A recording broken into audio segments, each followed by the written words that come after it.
Família pastoral. Esse vídeo eu acho que vai contrariar algumas pessoas. Eu peço assim, se você já não concorda nas primeiras frases, mas escute e reflita, né? E quem sabe a gente conversando chegue a alguma conclusão. Talvez o meu modo de dizer não te agrade, mas haja algo com que você concorde aqui e assim nós podemos construir juntos algum entendimento. Eu não concordo com a expressão família pastoral. Eu não acho que exista família pastoral. A minha família não é pastoral, é uma família. E acontece de ser a família do pastor. Mas a vocação da minha família é como de qualquer outra família. As minhas filhas são estudantes, não são pequenas pastoras. Elas não têm uma função pastoral. A minha esposa, ela é servidora pública, ela não tem uma função pastoral.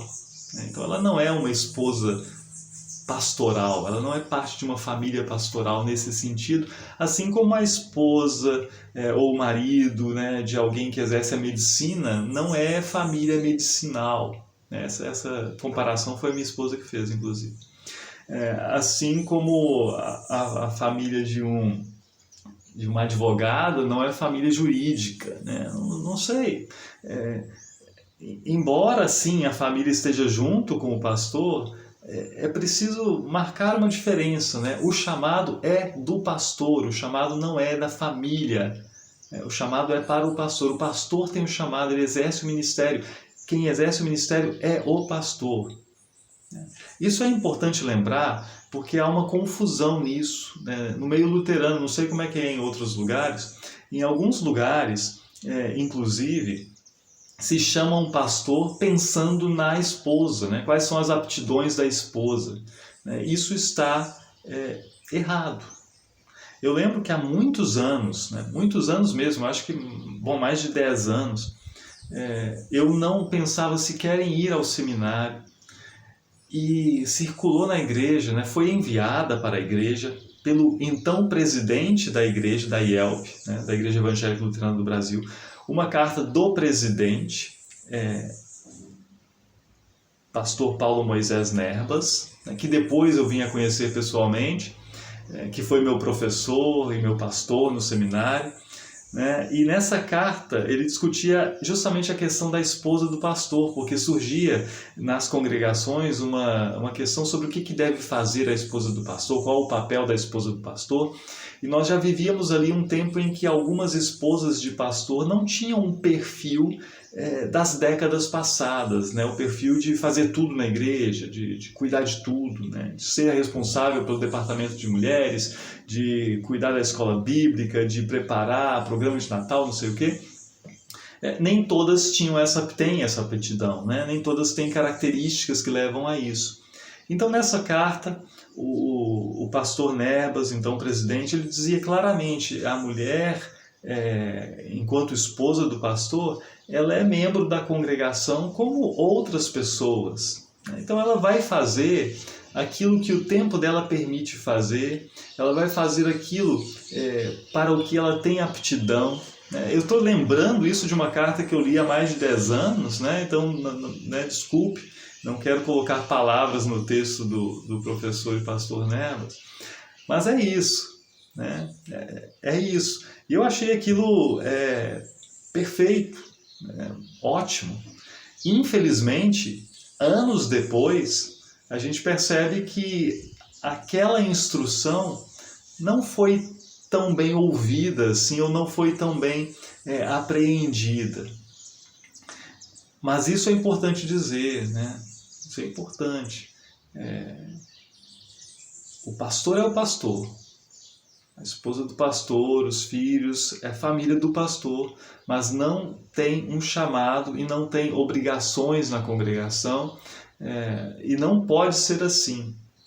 Inclusive, não é só uma questão prática, ao meu ver. Se a gente mistura as coisas, a gente cria um problema teológico sobre o ministério. Mas vamos pensar um pouco mais, né? Eu não queria falar sobre isso. Eu acho que isso já é para estar resolvido. Não é para a gente ficar tendo que bater cabeça ainda sobre esse assunto. A esposa de pastor não tem, a bem dizer, obrigação nenhuma nas congregações, além do que qualquer membro da congregação tem, né? Agora, qual o problema que eu queria discutir? Não é exatamente esse, né?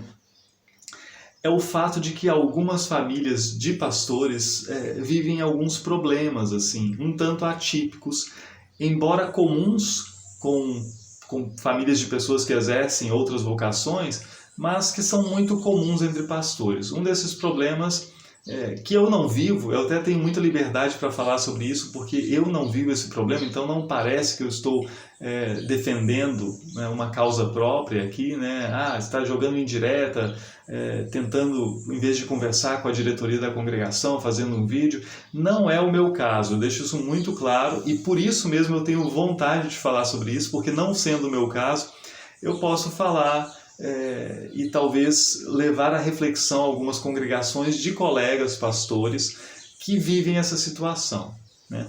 Que é o seguinte, né? Alguns pastores não têm um limite de trabalho. Porque nós não temos uma carga horária prevista, alguns pastores passam do limite. Por demanda da congregação, das congregações, né? Pastores que atendem 3, 4 congregações, e por essa demanda, às vezes muito volumosa, e uma dedicação muito esmerada do pastor, passa-se do limite. E aí a família fica esquecida, né? Ou não esquecida, mas sem a presença desse pastor que é também pai, né? O pastor que, por exemplo, tem compromissos todas as noites, né, fora a sua folga, mas ele tem compromisso terça com o departamento de servas de uma congregação, na semana seguinte de outra, tem compromisso com o departamento de homens, tem visita, tem estudo bíblico, tem instrução, ele tem a semana todas as noites tomadas assim. Fim de semana, obviamente, sábado e domingo nós estamos ocupados, né, é normal isso. Se no fim de semana ele está totalmente ocupado, e às noites também, se a esposa desse pastor trabalha fora, quando que ele se encontra com ela? Quando que ele conversa um pouquinho com ela, que janta calmamente com ela, juntamente com os filhos? Nunca, nunca. E aí nós temos um problema. Um problema porque esse pastor, ele tenta ajudar as pessoas a viverem uma vida familiar de qualidade, a valorizarem o tempo em família, a valorizarem a família, mas ele não tem podido viver isso.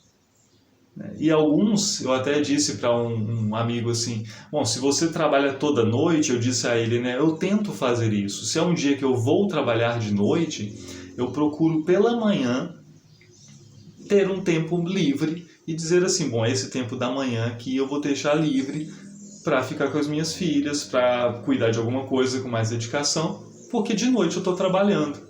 Eu faço isso atualmente. E ele disse assim, não, mas eu não tenho como fazer isso. E eu entendo por que ele não tem como fazer isso, né? Por causa da quantidade de tarefas que ele tem. E aqui vem outro problema, né? Pastores, eu conheço outro nesse caso, sofrendo mentalmente por causa dessa rotina muito acelerada, né? Sofrendo a ponto de parar no psiquiatra, né? E eu não estou dizendo, né, só pastor vive isso. Não, professor também vive isso, policial vive isso, né?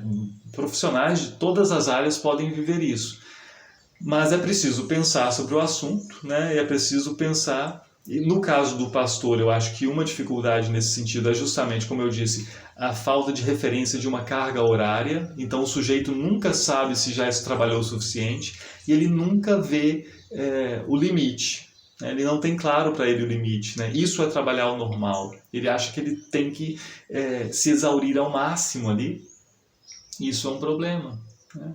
Porque até nós podemos criar um gosto por essa imagem do incansável, né? Essa imagem daquele que trabalha arduamente. E quando as pessoas olham para o pastor e dizem assim, nossa, ele trabalha demais, esse pastor é bom. E na verdade as pessoas deveriam dizer, quando o pastor trabalha demais, ele é incansável, deveriam sentar com ele e dizer assim, pastor, não está certo isso, não está certo isso. Vamos conversar aqui, talvez até vamos conversar junto com a sua esposa, assim, será que o senhor não está trabalhando excessivamente?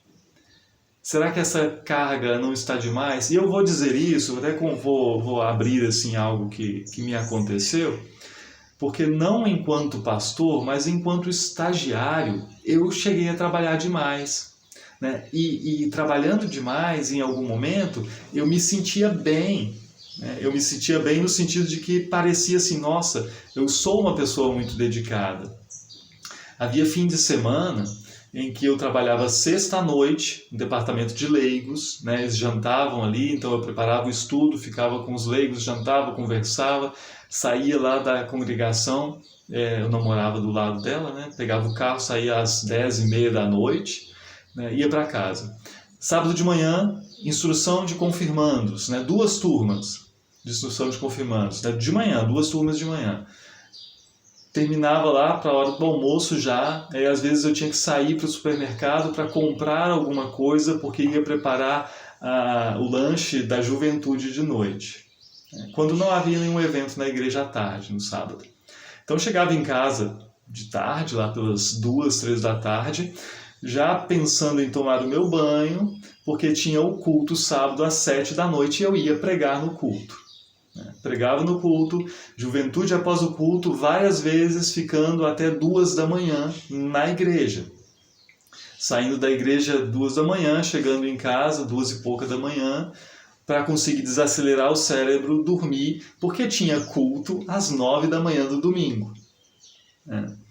Então, e eu terminava isso, pensava assim, né, como dar uma satisfação de estou trabalhando muito.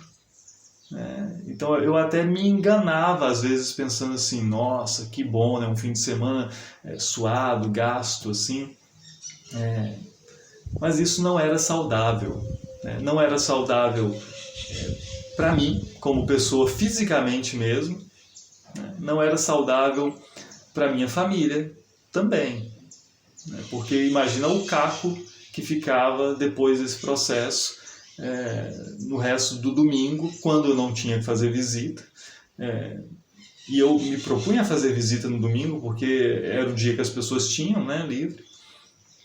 E na segunda-feira, né, não sobrava muita coisa. E eu fiquei doente, assim, uma boa parte do ano, né, doente mesmo, né, porque eu acho que o sistema imunológico não aguentou essa brincadeira. Mas foi um ano, assim, que eu talvez tenha perdido muito da vida familiar, né? Então, por causa dessa experiência e porque eu não percebia isso claramente, né, eu sei que muitos colegas não percebem que eles podem estar trabalhando demais hoje. E por isso eu faço o vídeo não dizendo que colegas repensem simplesmente, mas congregações olhem a agenda do pastor. Olhem a agenda do pastor e pensem com ele. Ele tem um tempo compatível com a vida familiar para estar com a família, sozinho com a família, né, na intimidade, para conversar, ou não. Se ele não tem, não está bom isso, não está legal isso não. Mas o pastor é muito meu pastor não é como você, né? Você é uma pessoa muito vagarosa para preparar as coisas, meu pastor é muito ágil, então ele consegue lidar com tudo isso. Não consegue. Com qualidade ele não consegue. Certamente se ele tem atividade todos os dias, todo dia tem um estudo para ele fazer, e tem o culto do domingo, e ele prepara o sermão, ele não tem como fazer isso devidamente sem sacrificar a vida familiar. Não é humanamente possível isso. Não é. Aí das duas, uma. Ou ele não está podendo sentar para pensar o sermão, para pensar os estudos, ou ele está sacrificando a vida da família dele. E seu pastor não foi chamado a sacrificar a vida da família dele. Às vezes a gente vê discurso de esposa de pastor, assim, mas isso faz parte da rotina, né? Olha,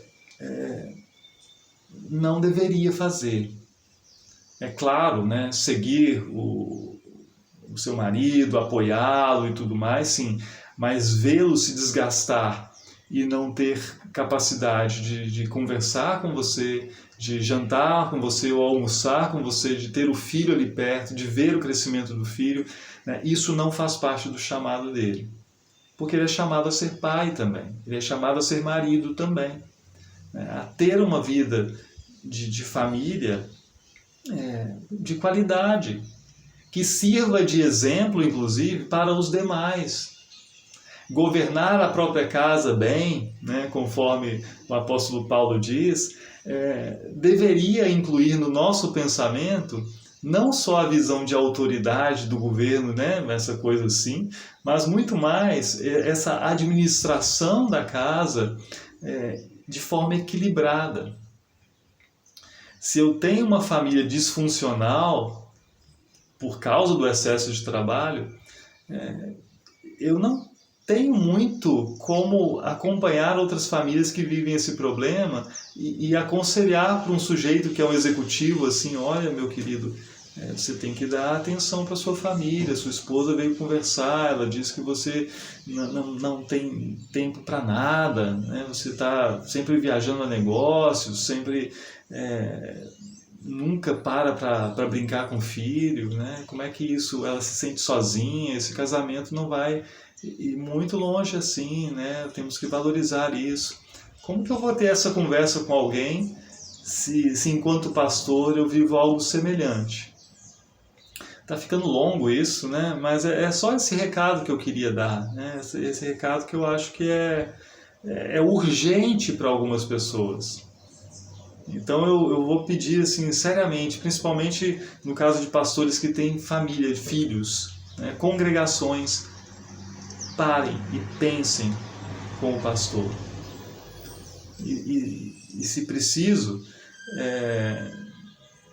mudem a rotina da congregação. Não sejam pastorcêntricos, né? Tudo o pastor tem que estar presente. Por exemplo, os estudos do PEN, que é um programa da igreja para pequenos grupos de estudo, né? Eles foram criados, e até o livrinho é criado, para que funcione sem o pastor. Pensem nisso. Pensem nisso. Não queiram o pastor presente a todo tempo. Não estou dizendo assim, mas não, o pastor trabalha 4 horas por dia. Não é isso. Ele deve trabalhar como qualquer outra pessoa, mas não além. Né? Que o bom senso é muito necessário. Não estou dizendo assim, deixem o pastor folgado. Né? Claro que não é isso. Mas avaliem a rotina do pastor. Tem 3 congregações, precisa ter um departamento em cada congregação? Precisa ter essa reunião com essa frequência? Essa organização dos departamentos, ela faz sentido para todas as congregações? Uma congregação que tem lá 50 membros, precisa ter departamento de servas, jovens, homens, para ter 3 pessoas reunidas, e aí o pastor tem que preparar o estudo para isso?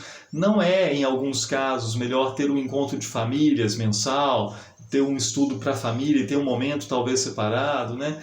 Pensem a agenda, se faz sentido. Né? Pensem a agenda desse pastor, se faz sentido. E perguntem para o pastor se esse pastor tem pelo menos 8 horas por semana para preparar o sermão. Não se devia preparar sermão com menos de 8 horas. Não é tempo para você ler os textos, acessar o texto na língua original, meditar sobre o texto, meditar sobre a situação da congregação, escrever a mensagem, reler a mensagem. Menos de 8 horas não é adequado para isso, não é saudável para uma congregação. E aí nós talvez temos outra conversa a fazer, que é valorizar o lugar do culto na vida da congregação. Valorizamos às vezes tantas coisas e o sermão, o culto, fica tudo isso como um detalhe. Né? Isso é o feijão com arroz. Não. O culto não é o feijão com arroz e o que importa é o outro, que aí sim o pastor mostra o serviço dele, né? As outras coisas. Não. O culto é o principal da vida da congregação. Tudo parte dali e tudo volta para ali. Então o pastor tem que ter tempo para preparar o culto com qualidade e ele tem que ter condições mentais de se concentrar para o culto e também conduzir o culto devidamente. Repito, né, eu fui muito enfático nas minhas colocações aqui, por isso eu repito, eu estou falando de algo que eu não vivo. Né? Eu não vivo esses problemas onde eu trabalho. Então, por isso mesmo eu falo com toda essa liberdade, né? Eu não vivo esses problemas aqui. E por isso eu falo para que em outros lugares, muitos que eu conheço, em que isso é assim, as pessoas repensem. E se ninguém da congregação falar nada, colega pastor, não tenha vergonha de dizer para a congregação: gente, eu preciso repensar o meu ritmo. Não espere ter que se medicar, não espere ter que parar na emergência de um hospital. Né? Isso eu estou dizendo assim de coração. Né? Tome uma atitude antes, não tenha vergonha de dizer, porque o pastor vizinho trabalha muito mais. Olhe para você, para a sua família, para a sua situação e encontre nas pessoas da congregação pessoas cristãs que te amam e diga para elas: não dá para continuar com esse ritmo assim. Por favor, vamos reconversar isso aqui, vamos repensar. Né? Não tenha receio quanto a isso. Claro, se você tem a consciência tranquila de que você está trabalhando o que deve trabalhar. Né? E às vezes é até a oportunidade também de repensar prioridades. Talvez tem pastor trabalhando demais em coisas não fundamentais e não necessárias e trabalhando menos, né, de menos, em coisas que são necessárias. Mas isso é outro assunto, é assunto da vida congregacional, de como que nós, como congregação, podemos perder o nosso foco também. Bênção de Deus e até a próxima.